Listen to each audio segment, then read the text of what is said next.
नमस्कार, the news now के afternoon bulletin के आज के अंक में आपका स्वागत है और मैं हूं आपके साथ तारिका महाजन। तो आइए आगे बढ़ने से पहले शुरुआत करते हैं आज की प्रमुख सुर्खियों से।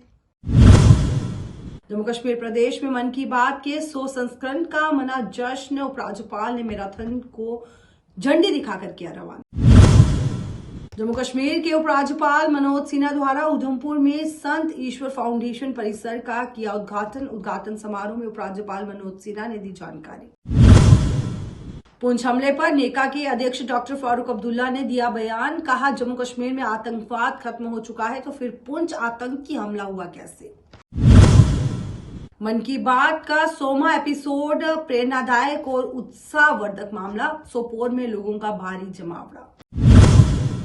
जम्मू कश्मीर प्रदेश भाजपा अध्यक्ष रविंद्र रैना ने पार्टी के अन्य वरिष्ठ नेताओं के साथ पत्रकार वार्ता को किया संबोधित। कई वरिष्ठ नेता भी रहे मौजूद। अब समाचार विस्तार से। उपराज्यपाल मनोज सिन्हा ने scouts and guides, Dogra Kranti Dal और कश्मीर रोड सेफ्टी फाउंडेशन की तरफ से करवाई गई मैराथन को हरी झंडी दिखाकर रवाना किया। प्रधानमंत्री नरेंद्र मोदी के मन की बात कार्यक्रम की 100वीं कड़ी का जश्न मनाने के लिए जम्मू कश्मीर में करीब 100 से ज्यादा मैराथन का आयोजन किया गया था और इसके माध्यम से नशे से दूर रहने और मादक पदार्थों की तस्करी के खिलाफ जागरूकता बढ़ाने पर जोर दिया गया। आपको बताएं कि उपराज्यपाल ने मन की बात के माध्यम से देश के युवाओं को चुनौतियों से उभरने और जीवन में महत्वाकांक्षी लक्ष्य निर्धारित करने के लिए प्रेरित करने के लिए मोदी का आभार जताया। उन्होंने कहा कि पीएम राष्ट्र निर्माण के एक सपने के साथ अलग अलग पृष्ठभूमि के युवाओं को एक मंच पर लाए हैं। भारत की सबसे बड़ी ताकत इसकी विविधता में एकता है। मन की बात कार्यक्रम के माध्यम से प्रधानमंत्री ने लोगों को अपनी विरासत पर गर्व करने के लिए प्रेरित किया। जम्मू कश्मीर के उपराज्यपाल मनोज सिन्हा द्वारा आज उधमपुर में संत ईश्वर फाउंडेशन परिसर का उद्घाटन किया गया। वहीं इस उद्घाटन समारोह में उपराज्यपाल मनोज सिन्हा ने जानकारी दी। वहीं इस मौके पर कई उच्च अधिकारी भी मौजूद रहे। स्वास्थ्य एवं शिक्षा के क्षेत्र में अभूतपूर्व योगदान देने वाले संत ईश्वर फाउंडेशन के आज के कार्यक्रम में उपस्थित होकर मुझे गौरव की अनुभूति हो रही है।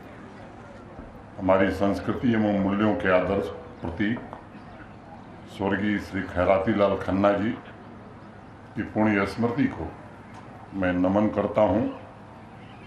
उन्होंने समाज में सबसे अंतिम छोर पर खड़े व्यक्ति एवं समुदाय के उत्थान की अलख जगाई थी, जिसकी ज्योत आज भी हमारा मार्ग प्रशस्त कर रही है।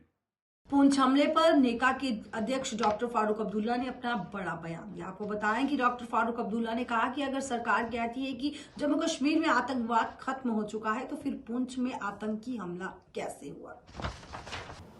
जीते के बाद वो क्या करेंगे उसके बाद देखा जाएगा। फारूक साहब, श्रीनगर के अंदर जो G20 जो होने जा रहा, पहली बार इतना बड़ा जो इवेंट है इंटरनेशनल लेवल पे वहाँ पे हो रहा है, क्या कहेंगे। मैं ये कहूँगा, मुझे बहुत अफसोस है कि उसकी मीटिंग लद्दाख में कर सकते हैं, कश्मीर में कर सकते हैं। क्या जम्मू इम्पोर्टेंट नहीं है? क्या जम्मू के लोगों के लिए G20 यहाँ नहीं होना चाहिए था? अफसोस है कि कोई बीजेपी का लीडर या जो चिल्लाते थे जम्मू जम्मू जम्मू, डोगरा डोगरा डोगरा, एक भी उसमें से किसी ने बात नहीं की कि यहाँ क्यों नहीं G20 हुआ। क्या वजह है? क्या जम्मू इम्पोर्टेंट नहीं है? और इस जम्मू टेकन फॉर ग्रांटेड क्या हमारी जेब में है? Y20 की यूनिवर्सिटी ऑफ जम्मू में मीटिंग हुई थी, उसी को लेकर G20 की मीटिंग यहाँ होनी चाहिए। सर, सरकार की तरफ से फैसला लिया गया है कि जो नॉन लोकल माइग्रेंट्स हैं उनको जम्मू में जो है फैसिलिटीज रहने के लिए दी जाएंगी। इस डिसीजन को आप किस तरह से देखते हैं? मैं इसको देखता हूँ कि ये आपके कल्चर को ख़त्म कर रहे हैं। डोगरा ज़बान ख़त्म हो जाएगी, आपका डोगरा रीजन ख़त्म हो जाएगा। बाहर के बस जाएंगे, उन्हीं के लिए नौकरियाँ होंगी, उन्हीं के लिए सब कुछ होगा, आप लोगों के लिए कुछ नहीं होगा। और अफसोस मुझे इस बात का है कि एक भी बीजेपी का लीडर इसके बारे में नहीं बोल रहा है, कोई भी नहीं बोल रहा। क्या एनसी इसके लिए कुछ कदम उठाएगी? जब वक्त आएगा इंशाअल्लाह उठाएगी, जरूर उठाएगी। सर, असेंबली इलेक्शंस के लिए क्योंकि डेक्स ऑल क्लियर्ड है, कोई ऐसा नहीं है कि कोई मुझे असेंबली इलेक्शन की कोई परवाह नहीं। कब करेंगे करें, इनकी मर्जी है। सर अभी जिस तरह पूंछ रजौरी में जो आतंकवाद बढ़ा है, जिस तरह से वहाँ हमले हुए हैं, आतंकवाद कभी खत्म हो गया था? ये कहते थे 370 खत्म हो जाएगा तो आतंकवाद खत्म हो जाएगा, कि 370 ही जिम्मेवार है आतंकवाद का। आज तो इतने सालों से 370 नहीं है, आतंकवाद है। अभी 5 हमारे बहादुर सिपाहियों को मार डाला, शर्म की बात नहीं है? अफसोस है। क्या उनके घर बार नहीं थे? उनको भेजा जा रहा है, नॉन बुलेट प्रूफ गाड़ी में भेजा जा रहा है। मारे नहीं जाएंगे तो क्या होगा?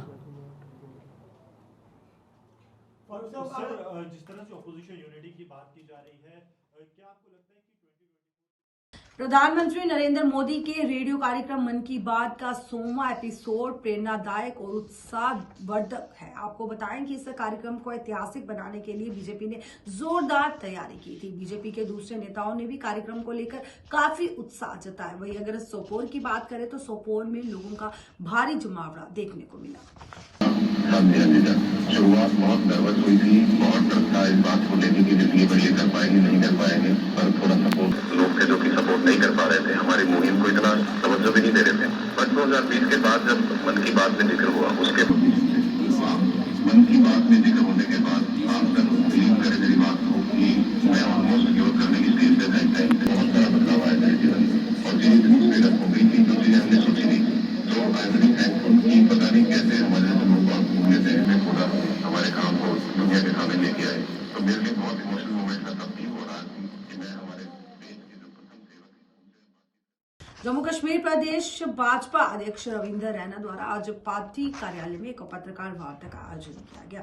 पत्रकार वार्ता के दौरान रविंदर रैना ने कहा कि प्रधानमंत्री नरेंद्र मोदी के रेडियो कार्यक्रम मन की बात का बीते कल यानी 30 अप्रैल को 100वां एपिसोड प्रसारित किया गया था।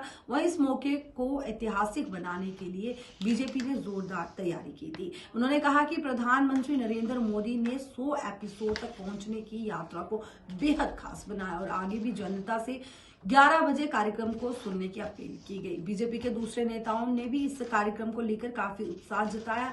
मन की बात कार्यक्रम हर महीने के आखिरी रविवार को प्रसारित किया जाता है। वहीं इस दौरान पार्टी के अन्य वरिष्ठ नेता भी मौजूद थे। प्रधानमंत्री श्रीमान नरेंद्र मोदी साहब ने जम्मू कश्मीर की जनता की मन की बात को हमेशा सुना। मोदी साहब ने जम्मू कश्मीर के जनमानस को अपने सीने से लगाया। जम्मू कश्मीर के जनमानस का दुख दर्द तकलीफ अगर किसी ने समझी है और उसका समाधान किया है तो वो हमारे यशस्वी प्रधानमंत्री श्रीमान नरेंद्र मोदी साहब हैं। मोदी साहब ने जनमानस की बात सुनी तो जम्मू कश्मीर में पश्चिम पाकिस्तान के विस्थापितों को अधिकार मिले, पीओजेके के रेफ्यूजीज को अधिकार मिले, उनकी बातें, उनकी जो महत्वपूर्ण विषय थे वो सुने गए। गुज्जर बकरवाल हों, पहाड़ी कबीले के लोग हों, ओबीसी कम्युनिटी के लोग हों, जम्मू के डोगरे हों, कश्मीर के लोग हों, जम्मू कश्मीर की मातृशक्ति हमारी माताएं बहनें हों, समाज के अंदर जो लोग प्रताड़ित थे, गोरखा समाज, वाल्मीकि समाज, विस्थापित समाज, इनके अगर मन की बात किसी ने सुनी है और उसका समाधान किया है तो वो हमारे यशस्वी प्रधानमंत्री श्रीमान नरेंद्र मोदी साहब। श्रीनगर में आज पीपल डेमोक्रेटिक पार्टी यानी पीडीपी में काफी संख्या में लोग शामिल हुए। वहीं इस दौरान पीडीपी के वरिष्ठ नेता जुहेब बी द्वारा पार्टी में शामिल हुए लोगों का तहे दिल से स्वागत किया गया। वहीं इस दौरान उन्होंने कहा कि लोग पार्टी में शामिल हो रहे हैं और इससे हमारी पार्टी को और भी मजबूती मिलेगी। जगहों से आज ज्वाइनिंग हमारी हुई है।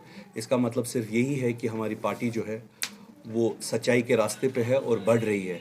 हमें किसी सर्टिफिकेट की ज़रूरत नहीं है किसी से कि हम क्या काम कर रहे हैं क्या नहीं कर रहे हैं। लेकिन एक चीज़ है कि जो महबूबा मुफ्ती साहिबा का मैसेज है, जो वो पीपल फ्रेंडली बातें करती हैं, जिसके एक हिसाब से हर एक इंसान के जो दर्द इस टाइम जो कश्मीरी या जम्मू का बाशिंदा, हमारा डोगरा बाशिंदा, जम्मू का बाशिंदा कश्मीर का बाशिंदा गुजर बकरवाल जो भी इस टाइम किसी भी तरीके की परेशानी में मुलविस है और किसी भी तरीके की परेशानी में जूझ रहा है, तो महबूबा मुफ्ती साहिबा उनके बारे में बात करती है, हम भी उनको फॉलो करते हैं और मुझे पूरा यकीन है हमारी जो पार्टी है वो लोगों के अंदर अपनी जगह बना रही है। खास करके लाल चौक कॉन्स्टिट्यूंसी में आज 60-70 बंदों ने ज्वाइन किया है, मुझे लगता है 60 बंदों ने ज्वाइन किया है, तो it's a very big thing. अल्हम्दुलिल्लाह, थैंक यू।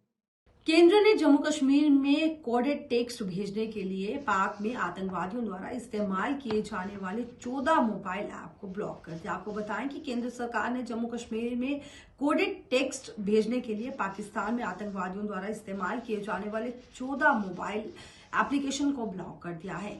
जम्मू और उसके आसपास के जिलों में आज शुरुआत हल्की बारिश के साथ हुई। आपको बताया कि जिला कठुआ, सांबा, जम्मू में हल्की बारिश के बीच लोग अपने गंतव्यों के लिए रवाना हुए। इससे तापमान में रविवार के मुकाबले गिरावट देखी गई है और इससे पहले रविवार को मौसम साफ रहा, धूप भी तेज रही। मौसम विज्ञान केंद्र श्रीनगर के अनुसार मौसम एक बार फिर करवट बदलने का अनुमान जताया था। विभाग के अनुसार 2 मई को भी प्रदेश के कई क्षेत्रों में बारिश हो सकती है। जम्मू जिले में रविवार को दिन का अधिकतम तापमान 32.4 डिग्री सेल्सियस और न्यूनतम तापमान 19.6 डिग्री सेल्सियस दर्ज हुआ। श्रीनगर में दिन का अधिकतम तापमान 20.8 डिग्री सेल्सियस पर पहुंच गया। पहलगाम में दिन का अधिकतम तापमान 15.5 डिग्री सेल्सियस और गुलमर्ग में दिन का अधिकतम तापमान 11.4 डिग्री सेल्सियस दर्ज किया गया। श्री माता वैष्णो देवी की बात करें तो श्री माता वैष्णो देवी के आधार शिविर कटरा में दिन का अधिकतम तापमान 28.8 डिग्री सेल्सियस दर्ज किया गया है और भद्रवाह की बात की जाए तो भद्रवाह में भी तापमान में बढ़ोतरी हुई है और यहाँ पर अधिकतम तापमान 24.0 डिग्री सेल्सियस दर्ज हुआ है। द न्यूज नाउ के आफ्टरनून बुलेटिन के आज के अंक में बस इतना ही। मुझे दीजिए इजाजत, नमस्कार।